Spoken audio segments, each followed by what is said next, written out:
Baik. Kali ini kita akan belajar pengenalan ilmu kimia, di mana ilmu kimia ini yang akan kita pelajarin adalah manfaat belajar kimia, kemudian materinya apa aja, dan juga peran kimia. Nah, untuk peran kimia ini nanti akan ada penjelasan juga tentang kimia hijau dan dasar-dasar kimia gitu ya. Nah, untuk ilmu kimia itu adalah apa coba?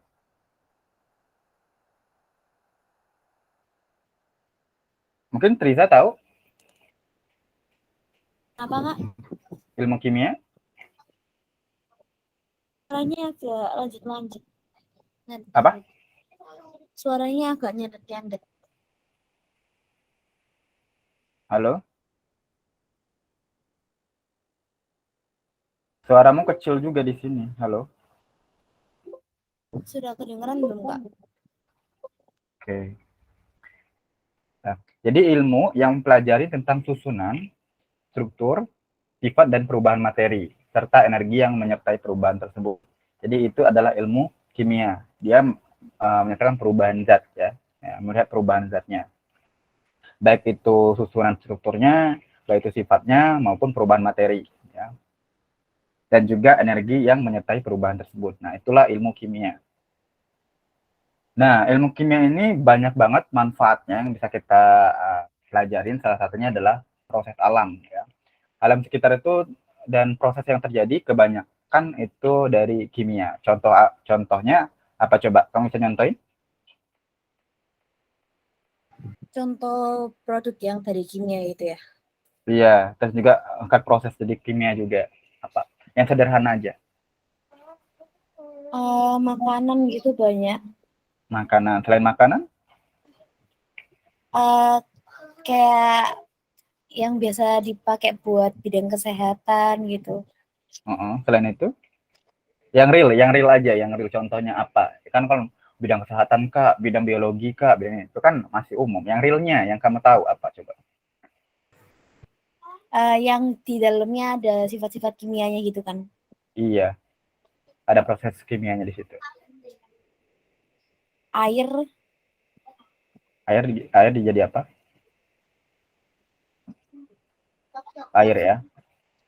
Selain air ada?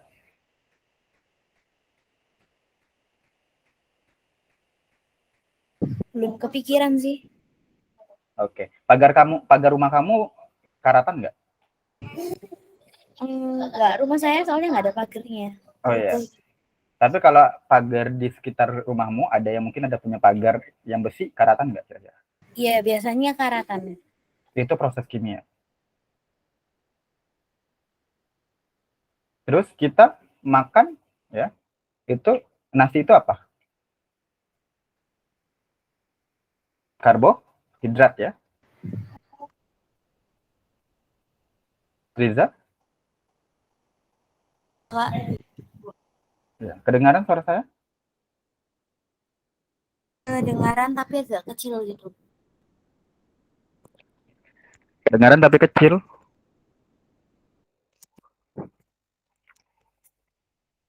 Kalau sekarang kecil? Sudah agak keras dikit. Nah, dan masih banyak yang lain ya. Gak cuma air, aki, terus kita makan ya, dan masih banyak yang lain. Jadi kalau misalnya mikir, aduh buntu kak, bingung nih, kimia itu apa? Padahal di sekeliling kita semuanya kimia. Oksigen, kalau kita nggak ngirup oksigen gimana? Mati dong, ya kan? Oksigen itu kimia. Gitu. Kalau tidak ada nitrogen di alam, kebakaran terjadi di mana-mana dong. Jadinya. Makanya ada nitrogen. Nitrogen itu lebih banyak daripada oksigen. Tuh. Jadi manfaat kita belajar kimia itu adalah kita paham. Oh ternyata kita tuh dikelilingi oleh kimia semua ya. Gitu. Terlepaslah kamu bisa bilang, oh kak dari makanan kak banyak. Oke, dari makanan. Dari kesehatan, apa yang real yang kamu tahu? Itu yang paling penting. Tuh. Pembuatan ragi kak, itu tempe. Nah, tahu tempe kan? Pernah makan tempe nggak? Halo, Riza? Pernah Kak. Tempe itu biasanya itu kan kalau buat tempe itu kan biasanya kan harus pakai ragi organisme, mikroorganismenya juga. Iya.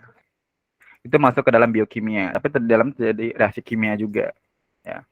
Tahu tai sapi? Tahu. Tahu gas LPG? Tahu.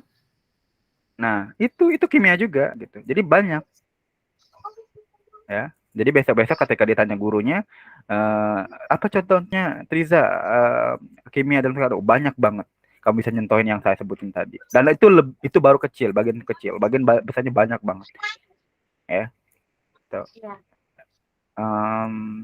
Kenapa tai sapi itu ya kita sebutin? Karena tai sapi itu mengandung gas metan. Ya, kalau kita uapkan tai sapi di dalam, kita misalnya kita gali tanah, kita masukkan tai sapi di situ, terus kita apa dikubur gitu tai sapinya itu, dan tapi ada selangnya di dalam kubur tersebut. Nah selangnya tadi kita masukkan lagi anggap aja ke plastik ya, kalau plastik agak besar lah dikit gitu. Nah, plastik itu nanti 2 atau 3 hari kemudian akan diisi oleh gas jadinya. Nah, gas tai sapi itu adalah gas metan yang sama dengan gas LPG yang kita gunakan untuk masak. Tuh. Di mana gas metan itu masuk ke dalam materi hidrokarbon nantinya. Jadi begitu banyak. Nah, yang kamu sebutin tadi juga udah benar. Air ya, air secara sederhana aja air. Gitu. Air itu ada air yang paling murni namanya Aquades. Aquades di laboratorium. Itu air yang tidak pernah ada mineralnya sama sekali, air nol, air tidak ada unsur apa-apa gitu di dalamnya. Sedangkan air yang kita minum itu beda ya. Kalau air yang kita minum le mineral, misalnya contohnya aqua gitu atau apa, itu ada mineral di dalamnya. Itu bukan air murni. Karena udah ada mineralnya. Tapi kalau air murni itu tidak ada rasa sama sekali. Nol rasanya. Oke. Okay. Nah, produk yang menimbulkan masalah itu juga banyak terjadi di sekitar kita. Ada misal contohnya apa itu? Ya dalam kita mau potas ya, memotaskan kita mau cari ikan gitu misalnya. Kita mau cari ikan. Kamu kedengaran kan ya? Dengar kok. Nah, kita mau cari ikan. Kita mau cari ikan. Nah, ikan karena susah dapat ikannya, akhirnya kita coba sampai potas, sampai ngeracun gitu. Nah, itu termasuk ke dalam eh, produk ya kimia yang menimbulkan masalah. Ada juga konop misalnya untuk ngeracunin rumput tapi ngeracunin alam sekitar juga gitu-gitu. Dan masih banyak yang lain. Nah, itu produk kimia. Jadi kimia itu enggak cuma sekedar oh Kak bermanfaat bagi alam sekitar kita. Enggak juga. Ternyata ada juga yang malahan itu malah berbahaya. Contoh paling konkretnya bom ya, bom atom yang orang-orang sering terkenal itu. Itu masuk dalam proses kimia juga. Tapi ada juga produk yang bermanfaat. Contohnya apa? Banyak ya. Ada sunlight, itu juga termasuk ke dalam kimia ya, sunlight, pembentukan sunlight. Kemudian aki yang saya bilang tadi. Kalau tidak ada ditemukan aki, apa kita ada terjadinya motor ya? Aki motor ya contohnya gitu. Jadi banyak produk bermanfaat. Ada daya, deterjen. Nah, deterjen itu ya termasuk ke dalam konsep dari senyawa asam dan basa ya. Dia masuk ke dalam basa. Kalau kamu makan deterjen itu pahit. Nah, pahit itu menandakan kalau dia basa kayak gitu. Kemudian bahan kimia yang berbahaya bagi tubuh itu juga banyak ya, banyak banget ya. Terutama misalnya gas karbon monoksida. Nah, itu berbahaya bagi tubuh misalnya. Terus ada pokoknya yang rata-rata yang beracun ataupun yang toksik kepada tubuh itu enggak bagus. Jadi itu yang harus kamu pelajari, manfaatnya belajar kimia itu gitu. Enggak cuma sekedar tahu tentang materinya, tentang hitung-hitungannya yang kamu bilang pernah sebelumnya, tapi kamu juga tahu, oh alam sekitar kita tuh banyak banget ya unsur-unsur zat-zat kimianya, terus juga produknya yang sekarang tuh banyak juga yang bermanfaat, ada juga yang merugikan gitu kan, ada juga yang merugikan bukan alam aja ke diri sendiri juga gitu. Gitu ya, Triza. Iya, Kak. Alright. Nah, kimia itu yang kamu bilang tadi ada di bidang kedokteran, ada bidang farmasi, ada bidang pertanian, ada bidang biologi, ada bidang seni, ada bidang kriminologi. Jadi banyak banget ilmu kimia itu dipakai pada sub bidang-bidang berikut gitu. Ya, atau peran kimianya. Ada kimia kedokteran ya.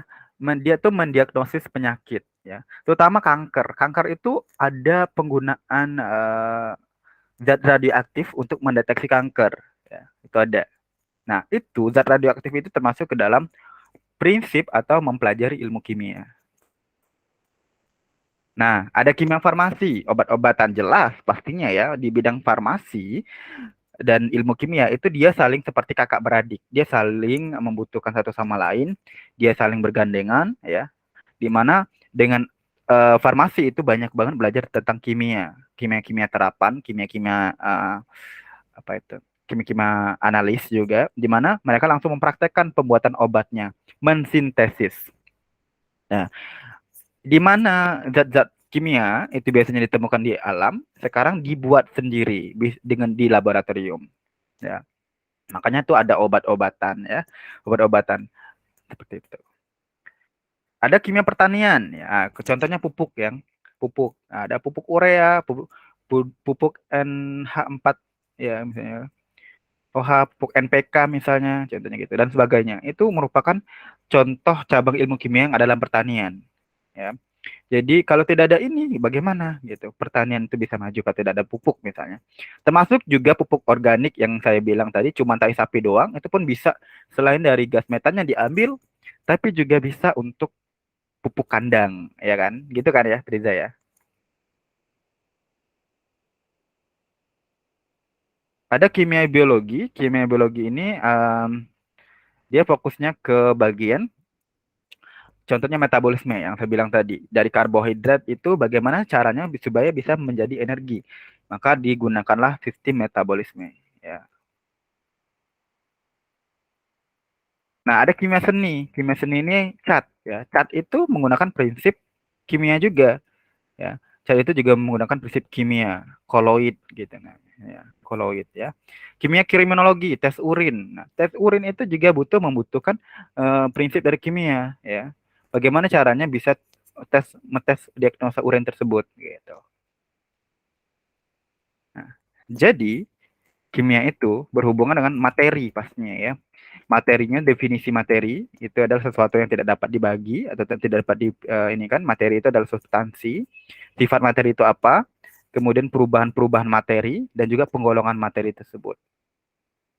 Oke. Apa yang dimaksud dengan materi ya? Materi adalah segala sesuatu yang memiliki massa dan menempati ruang. Jadi segala sesuatu yang menempati massa dan ruang itu disebut dengan materi. Gitu ya. Sejauh ini mungkin ada yang tanyakan dulu sebelum lanjut pembahasan materi. Enggak, Kak, cukup paham. Oke. Nah, ini ada contohnya, ada buku, ya, ada kue, ada uang, ada alam semesta pun disebut dengan materi, ya. Materi ada awan, nah, apapun yang memiliki massa dan menempati ruang itu disebut materi. Casan, kemudian spidol, ya, itu termasuk materi juga. Buku, ya. Nah, sifat materi itu digolongkan menjadi 4, ada sifat fisika, ada sifat kimia, ada sifat intensif, ada sifat ekstensif. Sifat fisika itu keadaan fisiknya, kayak materi, titik leleh, titik didih, dan massa jenis. Itu sifat fisikanya. Titik lelehnya berapa, titik didihnya berapa, massa jenisnya berapa, itu dari bagian sifat fisika. Contohnya, misalnya besi. Ya, besi itu punya titik leleh sendiri dia. Dia punya titik didih juga. Ya, titik mendidihnya kapan. Dan dia dia mempunyai massa jenis. Ya. Massa jenis sudah dipelajari ya di SMP ya. Ya, pernah. Apa itu massa jenis? Coba kalau udah. Kenapa? Apa itu massa jenis?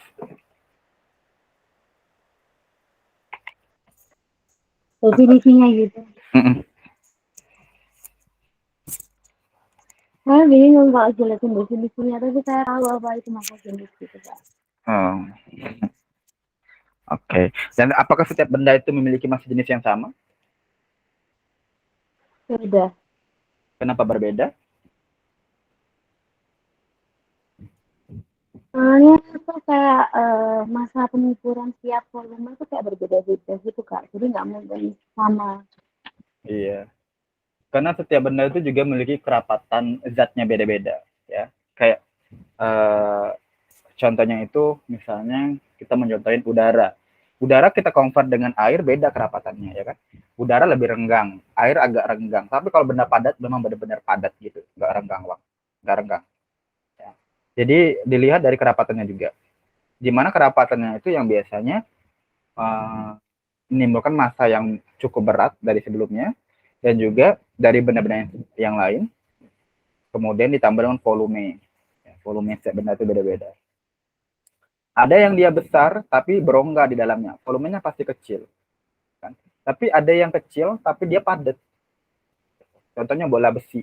Kalau bola besi dibandingkan dengan bola yang ukuran besar banget tapi di dalamnya cuman udara doang, ya pasti beratan ini kan bola besi. Gitu. Jadi tergantung dari, makanya dengan demikian kerapatan itu beda-beda. Nah, besi sama air kerapatannya jauh lebih besar daripada besi.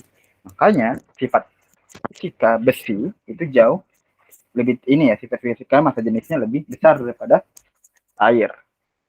Sifat kimianya tapi perubahan materi dengan menjadi materi lain, sifat kimianya. Contohnya dia mudah berkarat, dia reaktif orang zatnya, dia mudah meledak misalnya. Nah, itu sifat kimianya. Mudah berwarna kalau disentuh misal sifatnya ya. Sedangkan sifat intensif itu bergantung pada jumlah, massa dan volumenya. Kalau massa intensif itu tidak bergantung pada jumlahnya, warnanya, massa jenisnya itu termasuk dalam sifat ekstensifnya. Kalau misalnya massa jenisnya itu walaupun massanya banyak, massa jenisnya tetap volumenya nambah itu tetap. Tapi kalau massa sama volume itu beda. Ya. Air dengan 2 liter dengan air 10 liter itu beda sifat intensifnya. Misalnya, baju 3 kilo dengan baju 1 kilo itu beda sifat intensif. Ya. Itu berdasarkan sifat intensif. Nah, ada perubahan fisika, ya. Perubahan fisika itu disebut dengan perubahan yang tidak menghasilkan materi baru, tidak berubah wujud ya. Nah, itu perubahan fisika. Contohnya adanya pelarutan ya. Contohnya itu perubahan fisika itu dari padat ke cair, cair ke gas. Dia bersiklus itu aja. Contohnya ketika kita um, merebus air, kan air itu bakalan nguap jadi uap dia. Nah, uap itu akan ke atas dan membentuk awan, dan awan itu akan turun lagi dalam bentuk hujan. Hujan itu bentuknya air lagi, cair lagi. Gitu. Begitupun juga dengan ketika kita membuat es, ya kan. Pertama kita masukkan air ke dalam kantong plastiknya. Setelah itu masukkan ke dalam kulkas, nanti dia kan beku, bentuk padat lagi. Dari dia bentuk padat kan. Nah, setelah beberapa lama kita keluarkan, dia bentuk cair lagi pasti, meleleh lagi dia. Nah, dengan demikian itu disebut dengan perubahan fisika. Dia tidak berubah wujud, ya dia memang perubahan wujud yang berubah, tapi tidak menghasilkan materi baru. Itu aja. Jadi dari air ke air lagi. Walaupun dari air ke uap, uap, tapi dalam bentuk air pasti, gitu. Jadi berbalik. Itu ya, paham ya?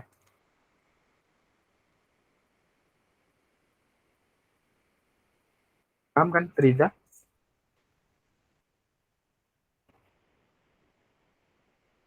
Riza? Riza kedengaran nggak? Halo?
Halo Kak, maaf ya Kak, tadi tiba-tiba tuh wifi-nya di sini nggak bisa disambungin.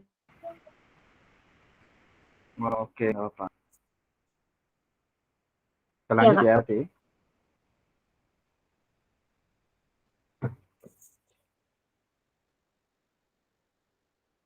Nah, selanjutnya ada perubahan kimia. Ya, perubahan kimia itu perubahan yang menghasilkan materi baru. Jadi kalau perubahan fisika itu tidak menghasilkan materi baru, tapi kalau perubahan kimia dia menghasilkan materi baru.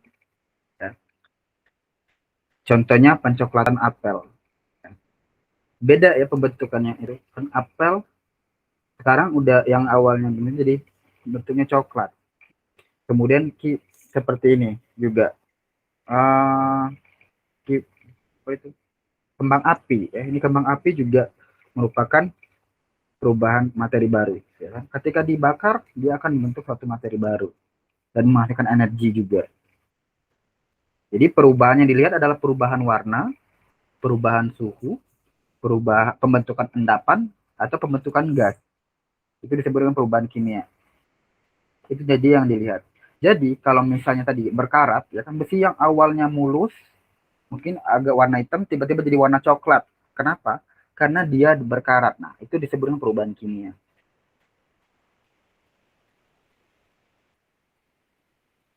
Nah, ini penggolongan materi ya. Ada penggolongan materi itu sendiri. Ada zat tunggal, ada campuran. Nah, zat tunggal, campuran. Untuk campuran itu ada homogen dan heterogen, dan juga ada koloid. Ya, koloid. Unsur zat tunggal itu dibagi menjadi dua, ada unsur, ada senyawa. Dan untuk unsur itu ada dua juga, dibagi menjadi dua, ada logam dan ada juga non logam, dan termasuk juga ada metaloid. Ya. Oke, zat tunggal. Zat tunggal itu adalah zat yang paling sederhana. Contohnya oksigen, ya, hidrogen, ya kan, nitrogen, itu yang paling sederhana zatnya. Sedangkan kalau misalnya senyawa itu merupakan gabungan dari beberapa unsur yang saling berikatan kimia. Dan contohnya itu ada air, ya kan, ada cuka, ada garam di dapur kita, itu juga termasuk ke dalam senyawa kimia.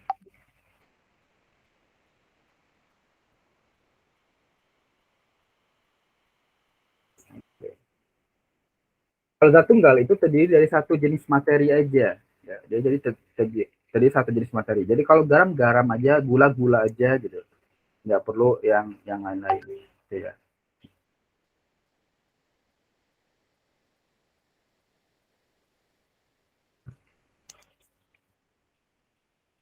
Nah, ada partikel senyawa, ya. Kalau air bentuknya kayak gitu, karena air itu terdiri dari hidrogen satu dan oksigennya dua, maka bentuknya seperti itu. Kemudian ada karbon dioksida CO2, bentuknya seperti itu, ya kan? Tergantung dari ikatan, nanti kita akan belajar. Ada garam dapur NaCl, natrium klorida. Ada partikel unsur seperti ini. Perbedaan partikel unsur dan partikel senyawa gini ya. Kalau senyawa itu dia bergabung unsur satu sama unsur yang lain. Tapi kalau partikel unsur dia sendiri-sendiri. Nah, kayak gitu. Helium, ada helium yang A, yang B itu atom logam. Kalau ingat tadi ya, kalau logam itu rapat banget atomnya, sehingga bentuknya seperti itu. Kemudian ada molekul oksigen dan unsur non logam lainnya. Kalau oksigen itu agak sedikit renggang. Sedangkan campuran, sampai sini ada yang mau tanyakan dulu? Gitu? Enggak, Nggak ada, paham ya? paham Bang. Nah, kemudian kalau campuran itu ada larutan, ya. Campuran homogen yang tidak dapat dibedakan lagi antara pelarut dan zat pelarutnya. Jadi dia itu nyatu.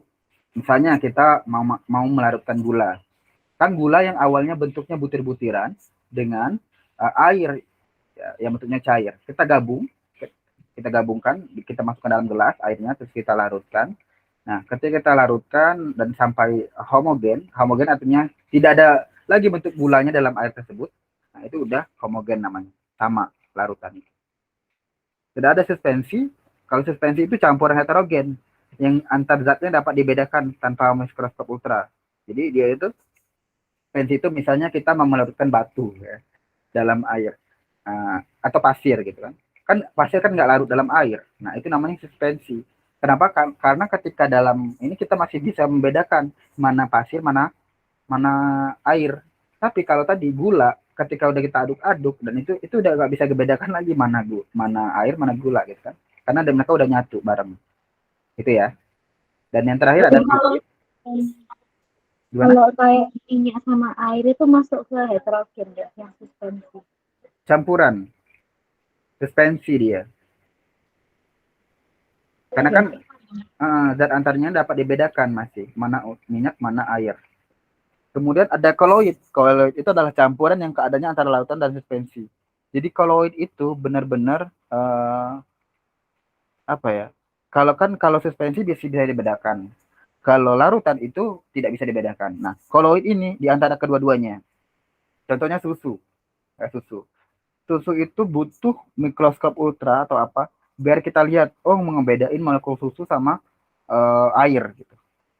Karena ketika susu udah masuk ke dalam air itu nggak larutan namanya, tapi namanya koloid. Karena sebenarnya susu sama air itu masih bisa dibedakan, tapi cara ngebedanya sangat sulit, butuh mikroskop ultra. Nah, makanya disebut dengan koloid. Dan masih banyak yang lain ya. Ini jenis koloid itu banyak. Oke. Jadi campuran itu artinya terdiri dari dua jenis atau lebih materi. Ya. Dua atau lebih. Jadi tadi antara gula sama air. Kan dua ya. Kalau gula doang itu namanya zat tunggal.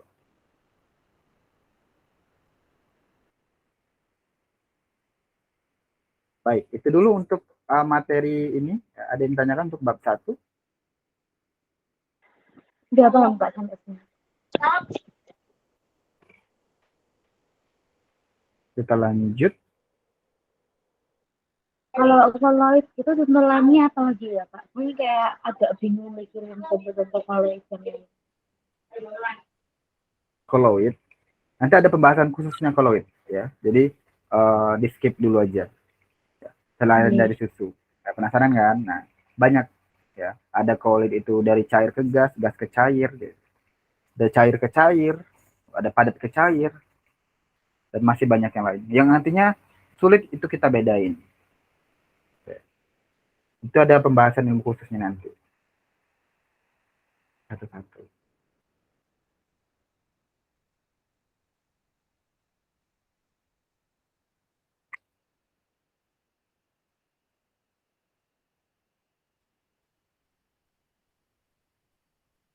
Kelihatan ya? Udah kelihatan. Nah, tadi kan kita bahas materi. Nah, materi ya. Materi itu dibagi menjadi 3 ya. 3 fasa dia namanya. Ada solid, padatan. Di kimia itu tidak nanti kalau misalnya ada menuliskan reaksi, itu tidak menuliskan misalnya cuka padat, itu enggak, tapi cuka solid yang dilambangkan biasanya dengan S, solid. Kemudian liquid itu cair, liquid itu cair berarti di dalam kurung L. Kemudian gas, nanti dalam kurung G. Jadi contohnya karbon dioksida dalam kurung G, nah berarti karbon dioksida dalam bentuknya gas. Ya. Karena terkadang ada materi kimia itu, dia bisa jadi 2 bentuk. Dia bisa bentuk cair, bisa bentuk padat, atau bisa bentuk gas sekaligus. Air itu 3. Air kalau dalam bentuk, kalau dibekukan, ya kalau bentuknya seperti balok es, itu air itu disebut dengan padatan. Maka CH2O solid. Ketika dia dipanaskan, kan ketika dipanaskan dia cair. Maka H2O liquid namanya. Kemudian ketika kita panaskan lagi air tersebut sampai nguap, nah uap air tersebut disebut dengan H2O gas. Paham ya?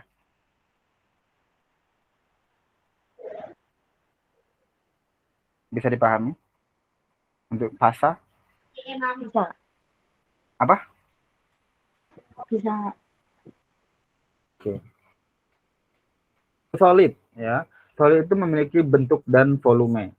Liquid itu dia bisa menempatin ruang ya. Kemudian kalau gas itu dia bisa menempatin ruang dan juga bisa terdistribusi kemana aja. Nah, ini kita namakan elemen unsur ya. Unsur itu banyak banget. Nah, ini namanya kita ketahui ada di sistem periodik unsur. Contoh, unsur itu adalah C dilambangkan ya. Jadi ada lambang unsur tuh namanya. C itu berarti karbon, ya. O itu berarti oksigen, H itu hidrogen, N itu nitrogen, S itu sulfur, Na itu sodium atau natrium, Ca itu kalsium, K itu kalium, I itu iodin, Cl itu klorin, itu fosfor. Ya. Itu yang uh, ada di sini tadi. Ya kan banyak ya simbol-simbol dari elemen unsur tersebut. Nah, atom itu adalah bagian terkecil, partikel terkecil yang ada dalam unsur. Partikel terkecil ya, bagian terkecilnya dari suatu unsur. Nah, di dalamnya ada subatomic particle, di mana ada proton, ada neutron, dan ada elektron. Proton itu adalah positifnya, positif partikelnya. Neutron itu zero atau yang ada di dalam inti, dan elektron itu negatif, ya, kuantitasnya negatif. Di mana elektron tersebut merupakan mengorbit proton dan neutron. Di mana proton dan neutron merupakan inti dari atom. Dalam penamaan yang ada di sistem periodik unsur itu ada seperti ini, C6-12-011. Ini menandakan bahwasanya C itu merupakan lambang unsurnya, yaitu karbon. Kemudian 6 itu nomor atomnya, sedangkan 12-01 itu adalah nomor masanya. Mungkin bisa ditulis. Sudah, Kak.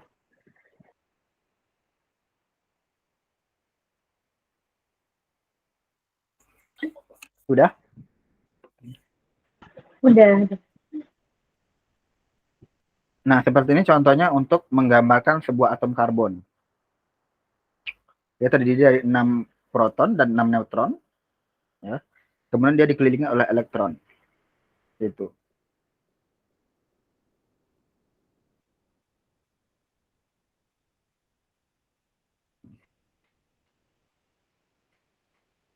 Oke. Sedangkan gabungan dari dua ya, hidrogen tambah oksigen itu menghasilkan air. Gabungan dari dua unsur itu biasanya membentuk suatu senyawa. Ya. Dan ini ada juga molekul-molekul di dalamnya. Ya. Ada rumus formula, rumus kimianya. Rumus kimia itu C6H12O6. Kemudian ada juga rumus strukturnya. Rumus strukturnya seperti ini. Jadi dia dijabarin satu-satu. C6H12O6 itu merupakan rantai siklik seperti ini, di mana C-nya itu mengikat dengan OH. Rata-rata mengikat dengan OH. Maka bentuknya seperti ini. Struktur formula itu melihatkan unsur-unsur di dalamnya. Senyawa itu ada namanya senyawa anorganik dan senyawa anorganik. Ya. Kalau senyawa anorganik itu biasanya tidak menyertakan karbon. Ya, ya biasanya dia dari bumi ya, dan merupakan molekul yang simple, yang sederhana.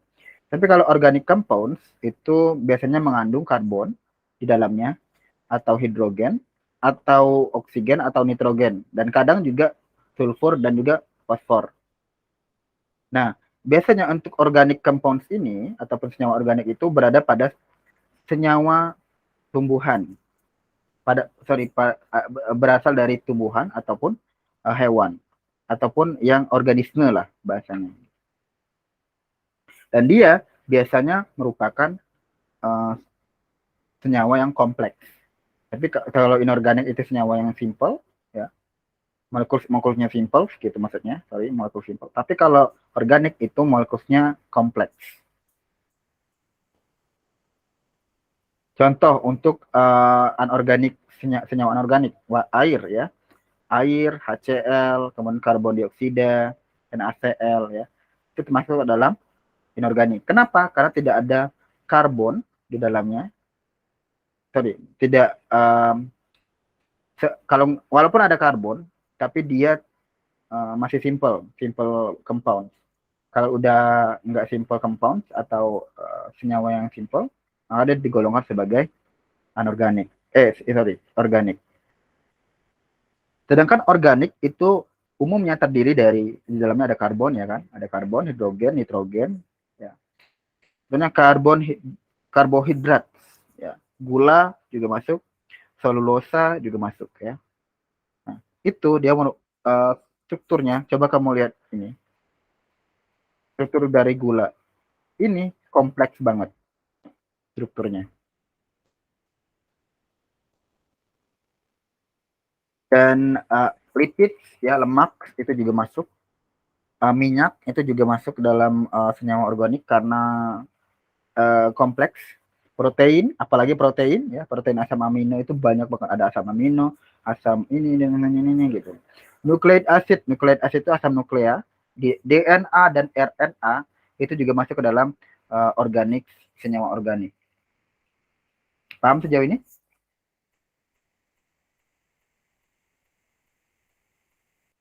Paham nggak?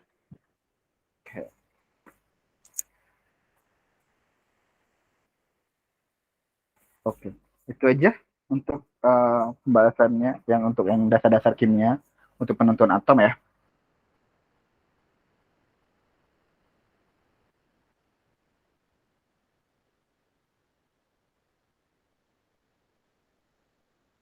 Sekarang kita lanjut ke green kimia hijau ya.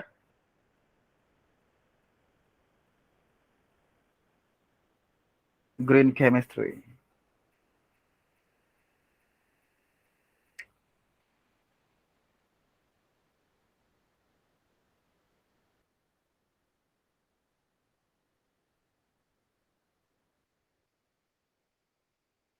Nah, ada kimia hijau itu adalah memanfaatkan ya prinsip dari kimia untuk mereduksi atau mengeliminasi senyawa berbahaya dan juga substansinya ya dalam aplikasi kimia, ya, dalam produk-produk kimia. Itu fungsi dari green chemistry.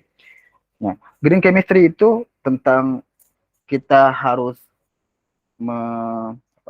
minimalisasi sampah, misalnya, kemudian penggunaan katalis ataupun penggunaan non toxic reagent itu ini zat-zat untuk mempercepat ya reaksi atau improve atom efisiensi, meningkatkan efektivitas atom dan lain sebagainya.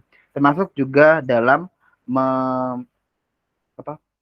membuat lingkungan kita menjadi bersih kembali dengan cara misalnya kayak yang kamu ketahui ada 5R ya, ada 3R, reduce, reuse, recycle.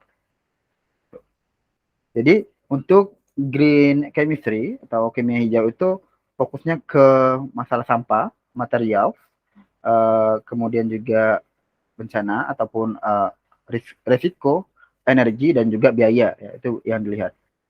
Kenapa kita perlu untuk kimia hijau? Karena kita mau mencari sesuatu yang lebih bagus dari yang sebelumnya, yang lebih ramah lingkungan dari sebelumnya. Ya, orang-orang banyak tahu bahwasanya ternyata kimia itu zat-zatnya banyak yang berbahaya ya. Nah, kita cari zat-zat yang tidak menimbulkan efek yang cukup berbahaya. Ya. Nah, makanya adanya green chemistry. Nah, ilmu kimia itu juga diekspektasikan ya bahwasanya dia bisa mencemari lingkungan nih, gitu. Nah, oleh karena itu carilah zat-zat kimia yang dimana ramah lingkungan, dimana itu masuk ke dalam pengembangan kimia. Ya, contohnya kita penggunaan DDT. Ya. DDT itu sangat merusak lingkungan. Jadi kita perlu yang namanya green chemistry. Nah, selain itu juga green chemistry atau kimia hijau ini, kimia hijau itu fungsinya juga untuk bagaimana caranya kita tetap mengaplikasikan ilmu kimia tapi mengurangi polusi. Maka dia akan melihat polusi ya, prevention pollution. Nah, pastinya program green chemistry itu akan selalu mendukung dan mensupport buat lingkungan kita jauh lebih baik lagi, tapi tetap mengaplikasikan ilmu kimia. Oke, jadi ada 12 prinsip yang dalam green chemistry. Yang pertama adalah prevention, pencegahan. Kemudian ada atom ekonomi, artinya efektivitas atom, bagaimana dimanfaatkan untuk perekonomian. Kemudian mengurangi dampak dari senyawa kimia sintesis. Ya, misalnya senyawa kimia sintesis itu, misalnya dengan ada sintesis ini, itu bisa sih menggantikan senyawa X misalnya, tapi dia bakal merusak tubuh. Nah, itu harus digantikan dengan green chemistry. Kemudian dia juga bisa membentuk keamanan kimia, lingkungan kimia. Itu kemudian juga dia bisa menggantikan ya pelarut dan juga zat terlarut gitu, yang lebih ramah lingkungan, atau juga bisa membentuk ya, mendesain energi yang lebih efisiensi ya. Makanya penggunaan misalnya microbial fuel cell gitu, misalkan MPC misalnya penggunaannya, atau penggunaan bakteri untuk energi di mana mengaplikasikan ilmu kimia misalnya gitu. Atau penggunaan renewable feedstock ya. Jadi dia lebih ke ekonomi praktis ya, atau mereduksi turunan dari feeds, atau meningkatkan katalis, atau design for gradation, dan lain sebagainya. Itu banyak banget ya dari green chemistry. Nah, biasanya chemical process itu ke di mana dia toksik, menimbulkan racun, menimbulkan sesuatu yang berbahaya buat lingkungan kita. Gimana caranya nggak ada sama sekali sampah, atau nggak ada sama sekali efek buat tubuh seseorang ataupun organisme yang lain, sehingga itu namanya chemical process for green chemistry.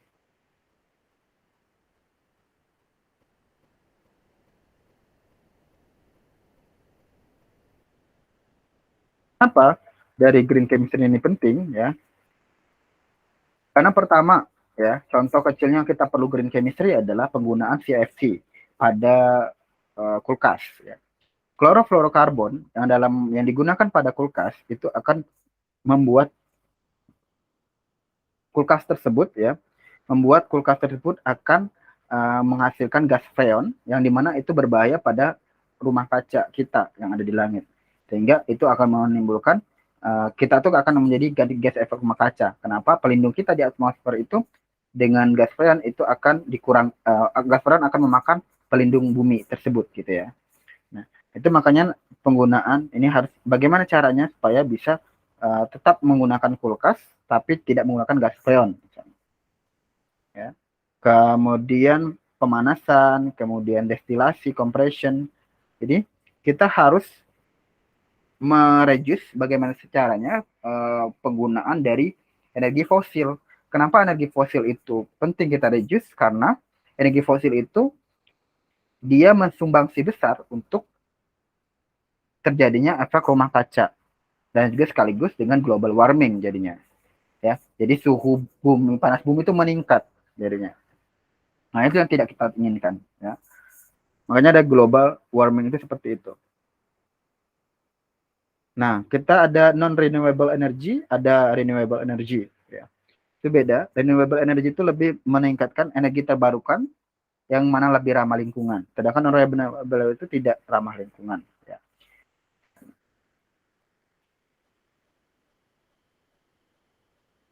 Ini yang kita wanti-wanti, peningkatan karbon dioksida yang banyak di atmosfer itu akan meningkatkan efek rumah kaca itu lebih cepat dari sebelum-sebelumnya ya. Ya. Jadi harus kita reduce dengan apa? Mungkin dengan reboisasi ya kan. Di mana pohon-pohon itu kan dia membutuhkan karbon dioksida untuk sebagai makanannya, di mana dia menghasilkan energi ya kan. Setelah itu ya.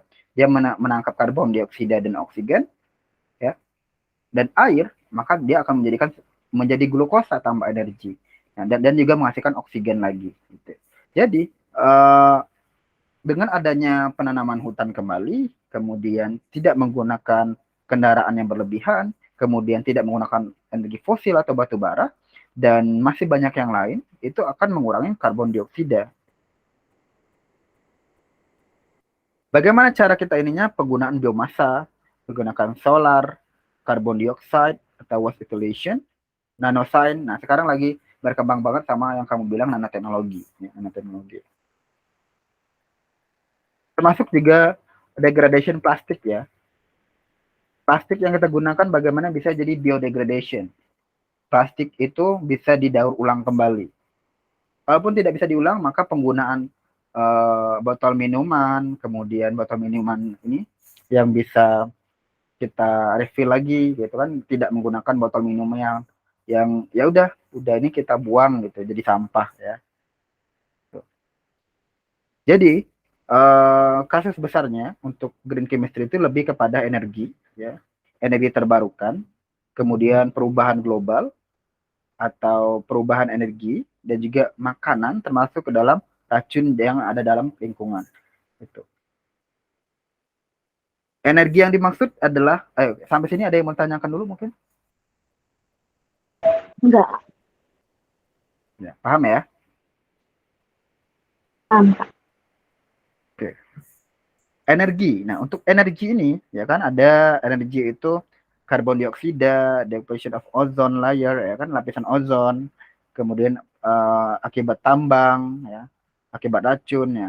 Energi ya itu bisa dengan adanya kita membutuhkan energi ya, maka terkadang itu malah menimbulkan efek-efek yang justru lebih buruk ke kitanya. Yaitu peningkatan karbon dioksida yang nanti akan menjadikan global warming ya. Uh, Lapisan ozon yang menipis akibat apa? Baik penggunaan CFC dan lain sebagainya. Efek dari tambang ya, penambangan gitu, itu bisa membuat hujan asam misalnya. Kemudian racun yang justru lebih buruk, yang memperburuk keadaan lingkungan kita. Jadi sebenarnya energi, ketika kita butuh energi, justru energi terbarukan yang lebih bagus, energi yang tidak ramah lingkungan itu kita singkirkan. Justru kita, kalau bisa kita singkirkan dan kita bisa cari alternatifnya. Mungkin dengan menggunakan PLTA, ya kan? Pemetaan listrik tenaga air, tenaga udara, tenaga angin, dan sebagainya gitu ya. Tenaga uap misalnya. Jadi green chemistry itu esensialnya kemana, pentingnya kemana? Bagaimana kita menciptakan energi yang alternatif menggunakan hidrogen, yang seperti saya bilang tadi, fuel cell, microbial fuel cell, penggunaan mikroba untuk energi, ya, MVC, atau yang lain-lain, ya, bio-based fuels dan sebagainya.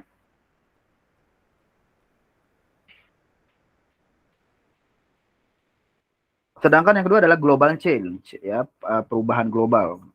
Perubahan global yang saya maksud itu fokusnya kepada climate change yang sudah saya sebutkan, pemanasan, perubahan iklim, pemanasan global, kemudian hujan asam misalnya dan sebagainya. Justru hal itu yang harus diwanti-wanti. Dengan adanya energi-energi yang tiap hari kita butuhin, ya, itu maka bakalan akan membuat ozon kita menipis, ya, makanya sebenarnya depletion. Sehingga kita perlu yang namanya biomasa, solar, kemudian nanoscience and technology untuk meningkatkan energi terbarukan.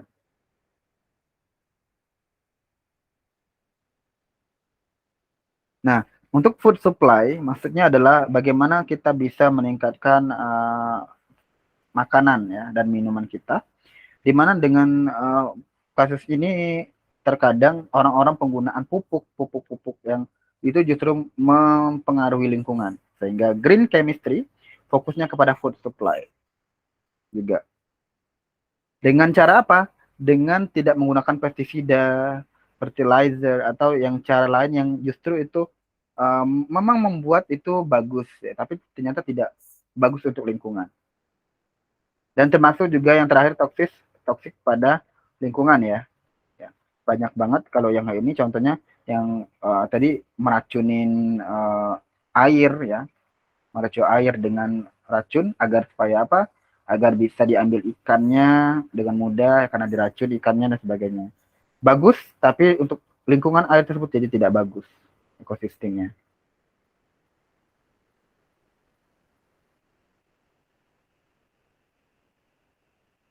Jadi green konklusinya adalah kimia hijau itu nggak bisa menjadikan solusi untuk semua masalah lingkungan. Tapi yang paling penting adalah peningkatan kita bahwasanya bagaimana kita bisa mengurangi dampak daripada polusi.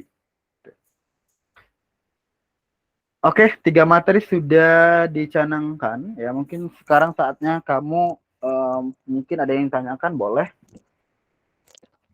Tirza, Tirza. Bentar, Pak. Hmm,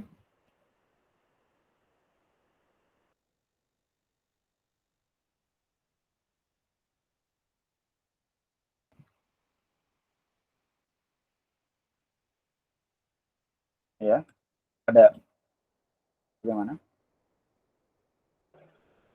Kalau yang kayak kimia hijau itu kan kalau nggak salah ada kayak nyari nilai ekonomis gitu ya, Pak. Apa? Mencari nilai ekonomis gitu. Hmm. Nah, itu gimana caranya hitungnya, Pak? Nilai ekonomis tadi apa dulu? Saya perluasin ya soal.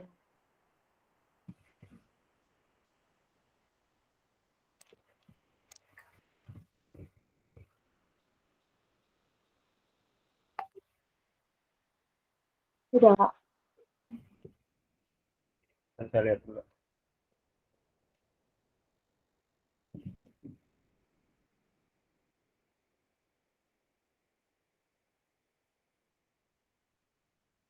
Disajikan sintesis senyawa kimia berikut dan asam salisilat, asam anhidris. Dan produknya adalah asam asetil salisilat dari asam yang paling besar.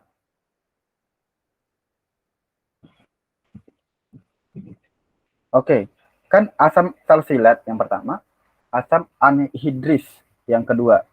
Hasilnya produknya adalah asam salisilat dan anhidris itu 180. Nah, maka manakah nilai ekonomis atom yang benar? Sekarang kamu bagikan aja MR-nya dari asam salisilat itu per MR dari asam salisilat dan anhidris, yaitu 180. Jadi 138 bagi 180 berapa?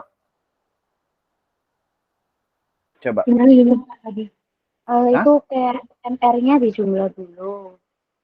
Terus dibagi sama TR ya? Dibagi sama target produknya. Iya.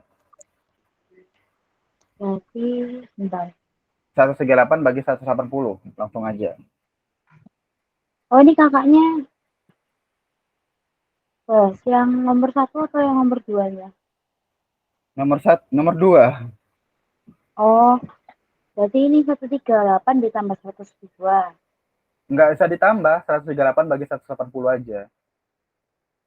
138 bagi 108. Iya. Benar. Kan kita mencari manakah nilai ekonomis yang paling tinggi. Itu dibagi. 0,76. Berarti dikali 100 gitu ya, Pak? 0,76. Oke. Dikali 100. Kalau yang 102 bagi 180 berapa?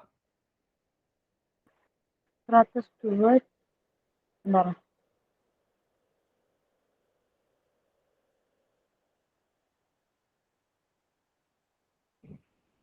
0,56. 0,56. Yang mana yang lebih besar nilai ekonomisnya kira-kira? Yang 138. Ya, pasti satu itu yang nilai yang atomis yang paling besar. 138 bagi 180 adalah 76,5 ya tadi ya? Iya. Ya, berarti 76,5% itu jawabannya. Tapi kok di sini dari pembahasan gurunya itu A sama E ya. Terus gurunya tuh kayak kalau nggak salah sempat ngasih kayak caranya itu, misal nomor 1 itu kan diketahui MR-nya kan ada 2. Nah itu MR-nya dijumlah, terus dibagi sama target produk, terus dikali 100. Kalau gitu 138 tambah 102 dibagi 180. Kalau dibagi Iya, 180, kalau dibagi 180 coba kamu buktikan. Apakah hasilnya 80 sama 75? Coba kamu bentar, tambahkan sendiri. bentar ya Kak.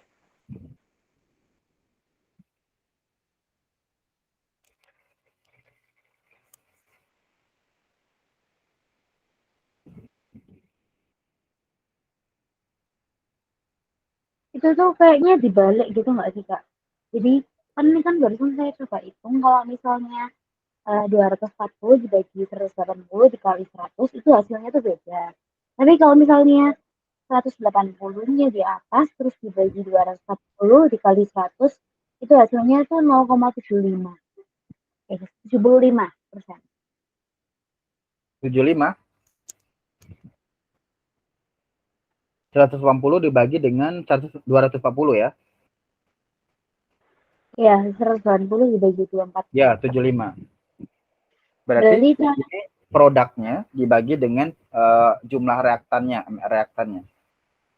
berarti itu di jumlah, kalau ada soal kayak gitu di jumlah gitu ya. Ya, dijumlahin yang reaktannya. Kalau emang kasusnya begitu. Kalau dia bilang ini ya, manakah nilai atomus yang paling benar, nilai atomus atomnya. Oh iya, gitu nih. Sedangkan yang pertama itu berarti 74 dibagi dengan 192, ya kan?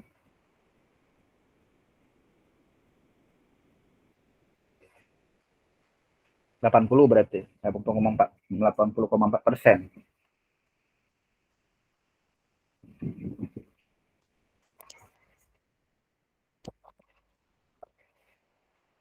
Gitu kan ya, Triza? Halo?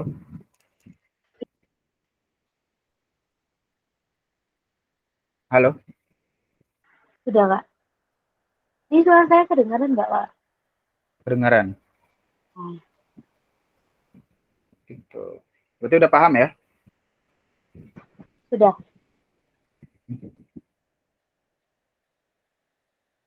Oke. Sekarang. Baik.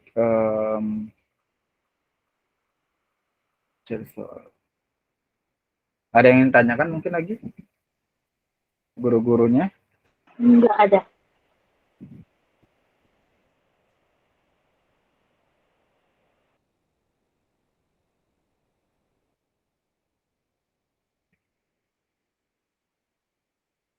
Untuk kimia-kimia ini, paham ya? Untuk materi, apa itu materi, terus unsur, dan sebagainya. Apa? Jadi kalau misal yang tadi ini yang balik yang di awal lagi. Kalau misalnya senyawa itu bagian dari unsurnya. Kayak campur dari unsur-unsur. Ya, benar. Ya kan? Hmm, Oke. Ini ya. Coba kamu sebutkan manfaat kimia dalam kehidupan sehari-hari apa aja? Maka suaranya kecil. Sebutkan manfaat kimia dalam kehidupan sehari-hari. Ini saya nyebutin kayak bidangnya atau gimana? Boleh bidangnya sekalian, misalnya bidang kesehatan bagian ini gitu. Kalau misalnya dalam pertanian itu kan biasanya kan kayak ada pembuatan pestisida gitu. Nah, terus kalau pembuatan pestisida itu memerlukan ini, kayak penyusun kimianya gitu. Terus nuklir termasuk nggak sih, Kak? Itu kan kayak masih Nuklir boleh, banyak tapi dasar. itu bidang apa?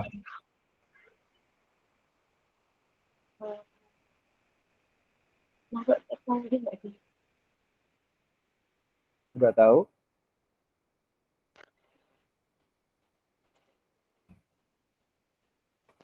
Halo? Oke. Ya, halo. Oke. Baik. Sekarang saya pengen kamu identifikasi ini ya.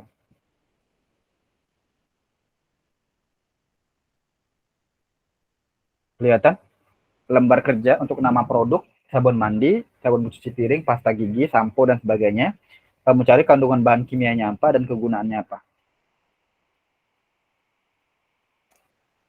Ini juga sekarang apa gimana? Sekarang aja. Nah,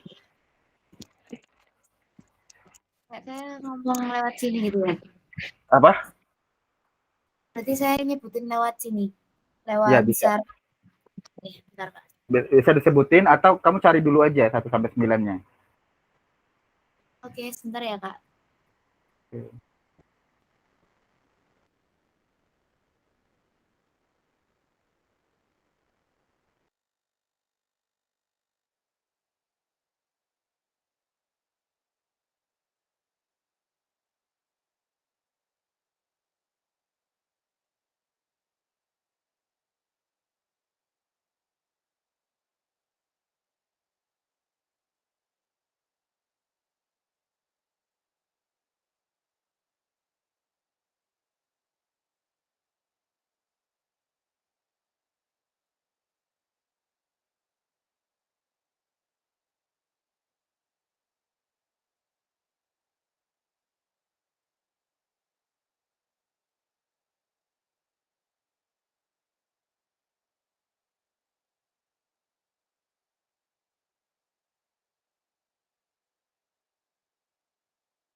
Kak, mau tanya, kegunaannya itu maksudnya kegunaan dari deterjennya kan?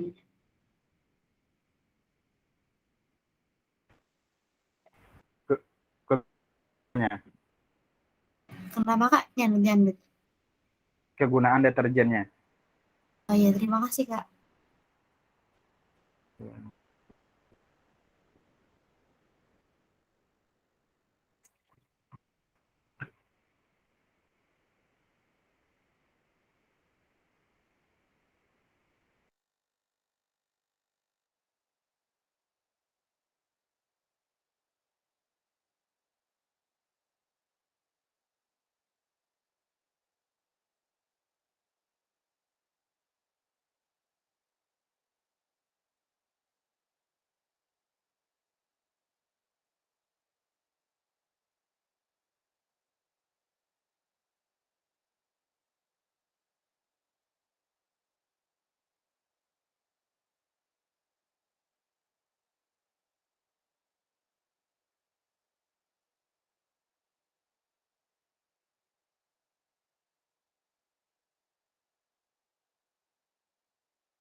Sudah nomor berapa? Nomor 3, Kak.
Sudah?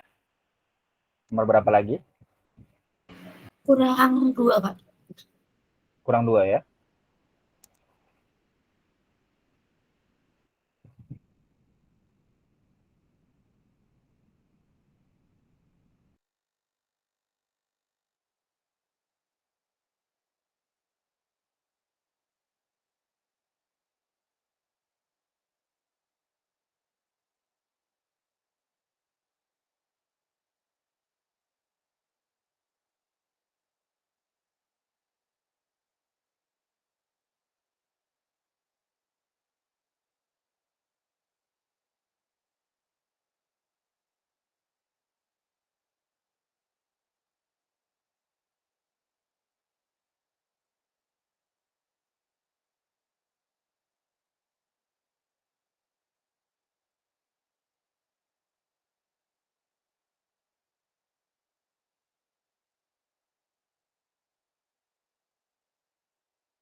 Sudah, Kak. Sudah. Oke, boleh disebutkan hasilnya? Bacakan ya. Ya, bisa dibacakan. Yang pertama dan terakhir. Deterjen itu ada surfaktan dan kationik, Dan kationik dan anionik, terus natrium silikat, natrium sulfat. Terus kegunaannya itu ya untuk cuci bajunya gitu. Terus yang kedua sabun mandi, ada natrium palmitat, triclosan, sodium lauryl. Penggunaannya biasanya ya emang dibuat buat cuci sabun mandi gitu, buat badan. Terus yang ketiga ada sabun cuci piring, ada natrium klorida, sodium sulfat, ETA. Kegunaannya buat membersihkan piring. Terus pasta gigi itu ada calcium karbonat, sodium lauryl, flavor, sama kalsium glyceraphosphat. Gunanya untuk gosok gigi. Terus yang kelima ada sampo, itu sodium lauryl, natrium klorida, piolitel glycolis. Susah bacanya. Gunanya untuk membersihkan rambut. Terus yang keenam ada pemutih pakaian, itu ada natrium hipoklorit, terus asam sulfa, terus sulfat, natrium klorida. Gunanya untuk sebagai pemutih pakaian gitu. Yang ketujuh itu pewangi pakaian, amonium klorida, citronellol, sama geran. Gunanya itu untuk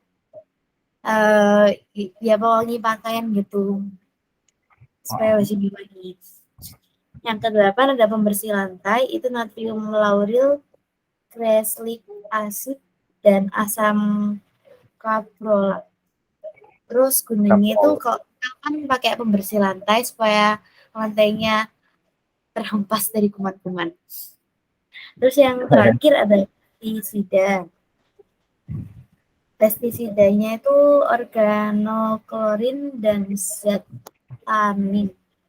Udah. Gunanya untuk membersihkan, menghempas hama-hama. Oke, bagus. Jadi itu ya penggunaannya. Jadi kalau misalnya ditanya zat-zat apa aja yang terkandung, itu justru banyak banget zat-zat sintetis, ya, zat-zat buatan yang ada dalam produk-produk kita. Nah, contoh kecilnya, kalau misalnya kamu menggunakan deterjen terlalu banyak. Kalau kamu menggunakan deterjen terlalu banyak, maka tangan kamu akan melupas kulit-kulitnya, kulit arinya ya. Nah, kulit arinya itu melupas. Pernah ngalamin kayak gitu? Tiba-tiba kok terkelupas sendiri. Kenapa? Karena itu efek dari zat-zat yang ada dalamnya. Dengan demikian, penggunaan deterjen itu harus dilihat juga, ya, zat-zat kimia apa aja yang ada di dalamnya yang sehingga tidak membahayakan. Selain itu aja, garam dapur itu tidak bahaya. Tapi kalau NaOH-nya, ya dia kan garam dapur terbuat dari NaOH ya, NaOH. Sedangkan garam dapur NaCl, ya kan, dari NaOH. Kalau NaOH itu sendiri kalau dipegang langsung itu tidak bisa, harus menggunakan sarung tangan. Kenapa? Karena dia akan menimbulkan efek gatal. Mungkin untuk hari ini ya kita cukupkan ini dulu. Besok akan kita bahas ikatan kimia dan juga